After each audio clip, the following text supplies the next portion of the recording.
Hey everyone, and welcome to this deep dive. We're going to be exploring some practical strategies for dealing with all those little psychological injuries we just kind of pick up in life. Yeah. Those times where you feel like you need an emotional band-aid. Totally.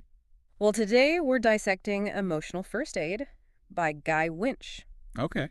It's a book that's all about providing you with the tools to do exactly that. I liked it. Because let's face it, we all experience emotional hurts. From like a childhood friend's rejection to the sting of a professional setback. But most of us don't have a go-to first aid kit for these things. Right. And that's what we're going to be diving into today. It's fascinating how often we just kind of brush off these emotional wounds. Yeah. We wouldn't ignore a cut or a sprained ankle, Right. but we tend to just power through emotional pain and just expect it to magically disappear. Right. And it's not just about feeling sad or upset.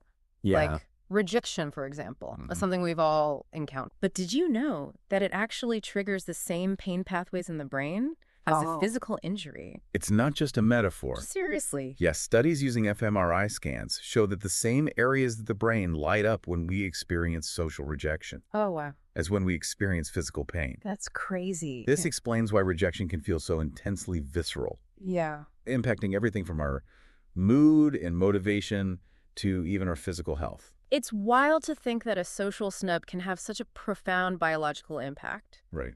And Winch really breaks down the specific ways rejection hurts us. Okay. He outlines these 4 psychological wounds: Okay. emotional pain, anger, a hit to your self-esteem, and that feeling of not belonging. Yeah, It's a lot to deal with. absolutely. And each of these wounds needs a specific kind of attention.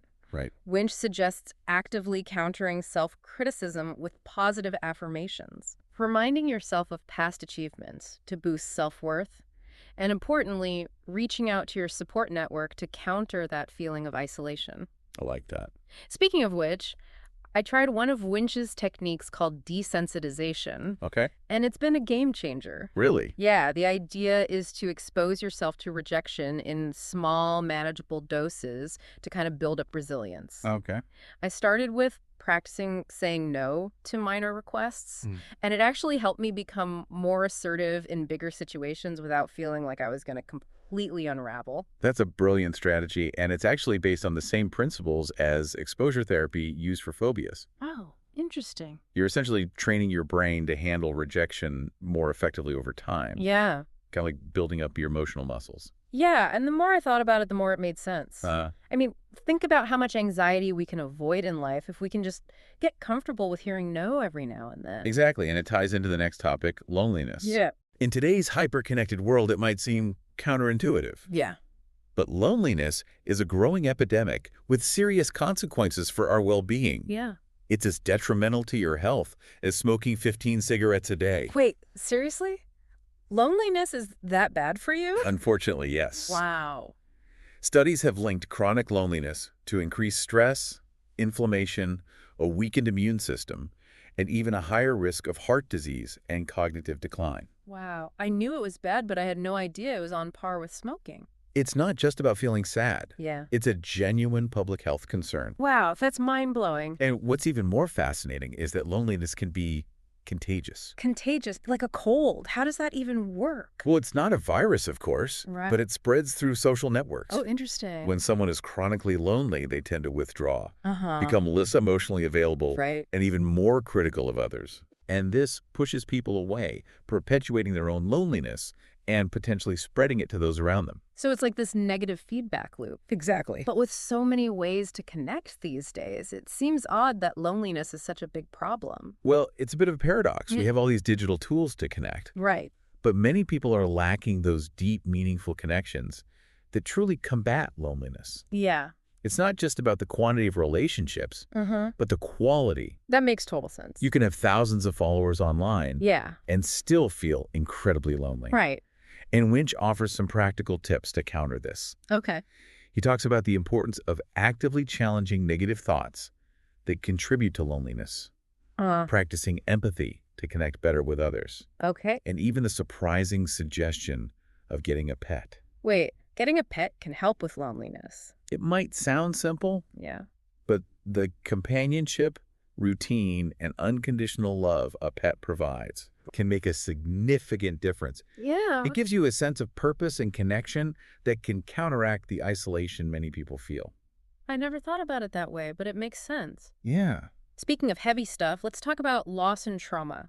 Okay. These are the emotional equivalent of, well, major surgery. Loss and trauma can be incredibly disorienting. Yeah, It's not just about coping with the immediate pain. right. It's about rebuilding your life and your sense of self after a significant loss. Yeah, it can feel like your whole world has been turned upside down. Right. Winch doesn't sugarcoat this at all. Right. He acknowledges how deeply these experiences can affect us. What struck me is his focus on finding meaning in tragedy, Uh-huh. not just enduring it. Okay. He doesn't offer easy answers, Right. but he emphasizes the importance of gradually reclaiming parts of yourself that feel lost. He has this powerful metaphor of walking on broken bones Yeah. to describe how we try to function while still deeply wounded. I like that. It's like you're going through the motions, Uh-huh. but everything inside feels shattered. It's such a vivid image. Yeah. And it emphasizes the need for self-compassion during emotional healing, Yeah. just like you wouldn't expect to run a marathon with a broken leg. Right. You need to give yourself time, rest, and support to heal from emotional wounds. Absolutely. And speaking of things that can weigh us down, let's talk about guilt. Okay. Can feel like that annoying house guest who just won't leave, Yeah. lingering and impacting our relationships. Guilt is a powerful emotion, Yeah. and it often stems from a genuine desire to do better. Right. But when it becomes chronic, Uh-huh. it can be incredibly damaging. Right. It can keep us stuck in the past, prevent us from fully connecting with others, Right. and even poison our relationships. What's interesting is that Winch breaks down guilt into different types. Okay. There's everyday guilt from making a mistake, Uh-huh. but then there's survivor's guilt, separation guilt, Right. and even guilt from feeling disloyal to loved ones. Oh, wow. These can create huge rifts in families and block honest communication. Yeah, and one of the things he talks about is the importance of offering effective apologies. Right. It's not just about saying, I'm sorry, Right. but truly understanding the impact of your actions, Uh-huh. making amends. It's about taking responsibility and showing genuine remorse, Right. which can be a powerful first step in healing relationships and moving forward. Totally. But just as important as apologizing to others is learning to forgive ourselves. Oh, that's a tough one. It is. I know I've struggled with self-forgiveness in the past. Yeah, It's so easy to get stuck in that cycle of self-blame and regret. absolutely. But holding on to guilt only traps us in the past, Yeah, preventing us from learning, growing, and living fully in the present. that's a good point. Winch offers some practical techniques for cultivating self-forgiveness, Okay. and I think it's a crucial aspect of emotional first aid. It's almost like we need to apply those bandages to our own hearts sometimes. And while we're on the topic of getting stuck, let's talk about something we all do, rumination. Ah, yes, the endless loop of replaying those awkward moments or arguments in our heads. Exactly. We all do it to some extent, Uh-huh. but when it becomes chronic, Right. it can be incredibly destructive. It's like constantly picking at a mental scab. It never heals and just keeps getting worse. Right. And I bet most of us don't even realize how much it's impacting us. Exactly. And research shows that rumination doesn't just make us feel worse. Oh, really? It actually intensifies negative emotions, Wow. keeps us stuck in a cycle of negativity, Uh-huh. and drains our mental energy. Okay, but how do you actually stop ruminating? Well, I feel like I've tried everything. here's where Winch offers some surprisingly simple yet effective advice. Distraction. Wait, you're telling me the key to stopping those negative thought spirals is to distract myself? It might sound counterintuitive, Yeah. but engaging your brain in something else, Uh-huh. a hobby, a conversation, Yeah? physical activity, can break that repetitive thought pattern and give you mental space to process things more constructively later. So it's not about ignoring the problem, Exactly. but giving yourself a break from the mental loop. Right. That actually makes a lot of sense. It's about shifting your focus Uh-huh. and giving your brain a chance to reset. Okay. And when you do circle back to the issue, Yeah. Winch suggests using a technique called reframing. Okay. Instead of dwelling on the negative, Uh-huh. try to find a positive lesson, a different perspective, Right. or even just something you can control in the situation. That's a great point. It's so easy to get fixated on the negative, Yeah. but actively looking for the positive, Right. or at least the neutral, Uh-huh. can be such a powerful shift. Absolutely. And Speaking of challenges, let's tackle the dreaded F word, failure. Oh, It's something we all encounter, right. and it can hit our self-esteem hard, Yeah. like a psychological chest cold. Yeah, failure can feel so demoralizing. Yeah, And it's so easy to fall into those negative self-talk traps. totally. What's interesting is Winch's observation that we often respond to failure in one of two extreme ways, Okay. both rooted in our inner child. Okay. We either have a full-on toddler meltdown, Oh, yeah. complete with blame and anger, or we completely shut down and give up, Yeah. like a toddler refusing to play the game anymore. I see that. Neither is particularly helpful for long-term growth. It's so true. And now that you mention it, I can see those patterns in myself. Uh-huh. It's like my inner toddler takes over when things don't go my way. Exactly. And that's where emotional first aid comes in. Okay. It's about recognizing those knee-jerk reactions Uh-huh. and developing healthier ways to approach failure. So what does a more mature, grown-up response to failure actually look like? Well, the book emphasizes seeking support from people you trust, Right. but also getting real about what went wrong. Okay. Not to wallow in self-blame, but to understand what you can actually control and what you can learn from the experience. It's about turning failure into a learning opportunity, Precisely. not a personal indictment. And breaking down goals into smaller, more manageable steps is also key. Mm-hmm. This helps prevent that feeling of overwhelm and allows you to build confidence with each small win along the way. This reminds me of how New Year's resolutions often set us up for failure. Oh, yeah. We make these huge, vague aspirations without any concrete plans. Right. No wonder we feel defeated by February. It's a recipe for disappointment. Totally. And finally, let's address the foundation of so much of our emotional well-being. Low self-esteem. Okay. Think of it as having a weakened emotional immune system. Okay. You're more susceptible to all the other psychological injuries we've been discussing. So if you already feel insecure and inadequate, Right. even small setbacks can feel devastating. Exactly. So what's the antidote? Now, How do we start building that emotional immunity? Winch has some great advice here. I- He talks about the power of self-compassion, Okay. which is essentially treating yourself with the same kindness and understanding you would offer a friend. Right. It's about recognizing that you're human, you're going to make mistakes, Uh-huh. and that's okay. It's such a simple concept, Yeah. but it's so hard to put into practice, especially when you're used to being your own worst critic. Absolutely. And along with self-compassion, Yeah. he encourages identifying your strengths Okay. and not just focusing on your perceived weaknesses. And here's a weird one. He even talks about the struggle people with low self-esteem have with accepting compliments. Yeah. I never thought about that, It's interesting. but it makes sense. If you don't believe you're worthy of praise, Yeah. positive feedback can feel uncomfortable, even Right. threatening. It's like a reflex to deflect or minimize compliments, Right. which only reinforces those negative beliefs. Winch emphasizes the importance of learning to gracefully receive compliments because it actually helps build a more secure sense of self. Okay, I love that. It's a small step, Yeah. but it can make a big difference. Totally. And ultimately, that's what emotional first aid is all about. It's about equipping yourself with the tools to handle those everyday emotional bumps and bruises Right. so they don't turn into bigger problems. It's about moving from a reactive mindset to a proactive one when it comes to our mental well-being. Absolutely. And the best part is you don't need fancy equipment or a medical degree. Right. The tools are within reach. Yeah. And with a little practice, we can all become more emotionally resilient. Exactly. It's about recognizing that we all have the capacity for growth and healing. Yeah. And it's never too late to start investing in our mental health. So as we move on to part 2 of this deep dive, think about which of these emotional first aid techniques resonated with you the most. What small step can you take today to strengthen your emotional resilience? So, we were talking about those toddler-like reactions to failure, and it made me think about how much we learn about physical first aid growing up. Yeah. But emotional first aid is rarely even mentioned. That's true. We teach kids how to bandage a scraped knee, Yeah. but we don't always equip them with the tools to handle like a bruised ego or broken heart. Exactly. And wouldn't it be amazing if emotional first aid was just as ingrained in our culture as, like, tending to physical wounds? Imagine if we normalized talking about our feelings and seeking support for emotional pain just as easily as we'd seek help for physical injury. It would be a game changer. Right. Think about the impact that could have on reducing stigma around mental health and helping people get the support they need early on. What's encouraging is that we are seeing a shift in that direction. Yeah.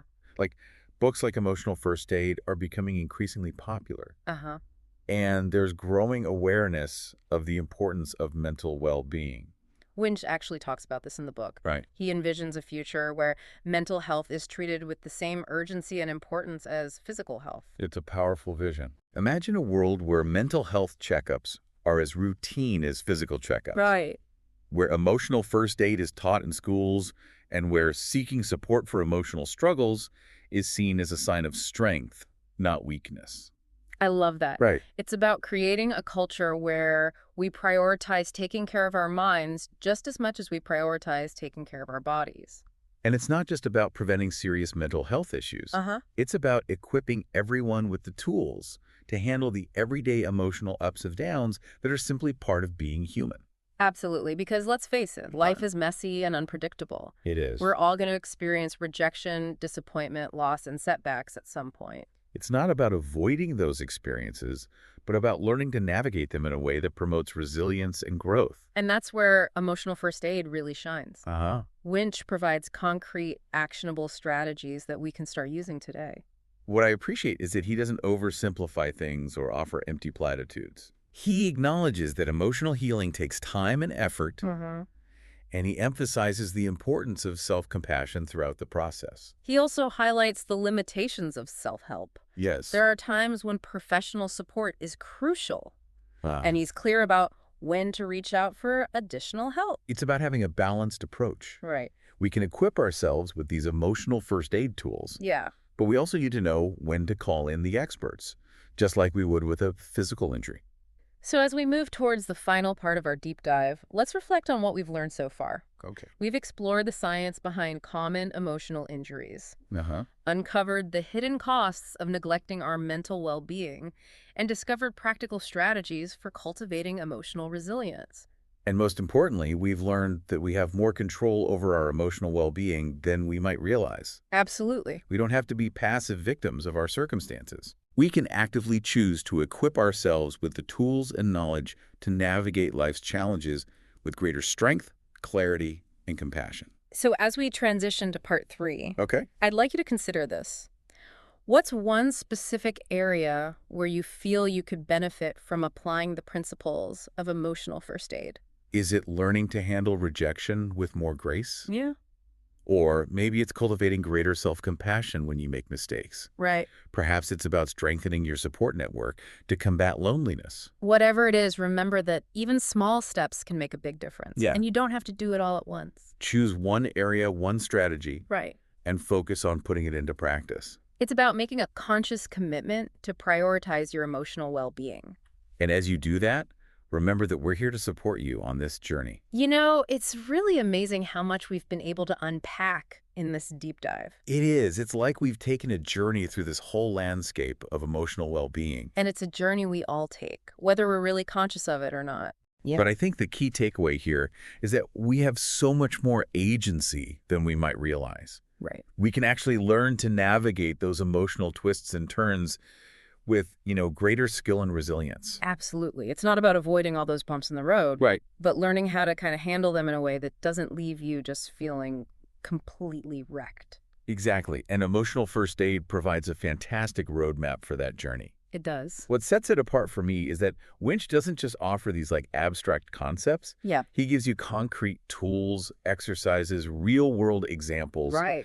that make it feel accessible and applicable to anyone's life. It feels very doable. Totally. It's like he's holding your hand and saying, look, we all go through this stuff, so here's how you can take care of yourself when those emotional wounds show up. I like that. And that's what makes this book so empowering. Yeah.